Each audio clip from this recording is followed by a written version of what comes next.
लखनौच्या इरा रुग्णालयात कधी नव्हे असा आगळावेगळा विवाह सोहळा पार पडला। चक्क आयसीयूतून 2 बहिणींचा विवाह पार पडलाय।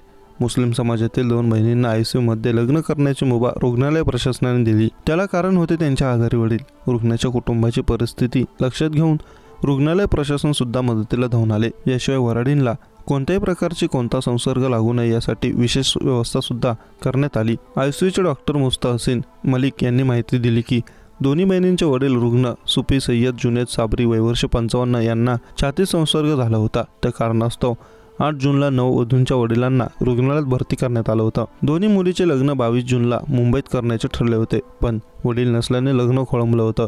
आता रुग्णालय प्रशासनाने अडचण लक्षात घेऊन रुग्णालयात वडिलांच्या उपस्थितीत लग्न करण्याची परवानगी दिली। लग्नाला फक्त 5 जण उपस्थित राहण्याची परवानगी देण्यात आली। आयसीयू मध्ये लग्नासाठी खास सोय करण्यात आली। पहिली मुलगी डॉक्टर द्रक्षा सय्यद हिचा विवाह गुरुवारी आणि दुसरी मुलगी तंजिला सय्यद तिचा विवाह शुक्रवारी पार पडला। रुग्ण जुनैद यांचे भाऊ डॉक्टर तारिक सबरी म्हणाले की गेल्या 14 महिन्यात 5 वेळा असेच जुनैद यांना आयसीयू मध्ये भरती करण्यात आलं।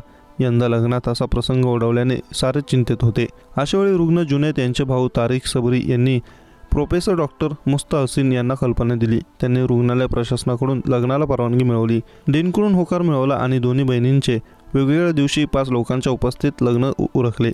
मुलींनी सुद्धा रुग्णालयाचे आभार मानलेत। आमचे वडीलच आमचे जग आहेत, त्यामुळे त्यांच्या उपस्थितीविना लग्न करणे म्हणजे शक्य नव्हते। नव आयुष्यात प्रवास करताना त्यांचा आशीर्वाद आम्हाला मिळाला। त्यांच्या डोळ्यात आनंद दिसत होता, असे मुलगी द्राक्षा म्हणाली।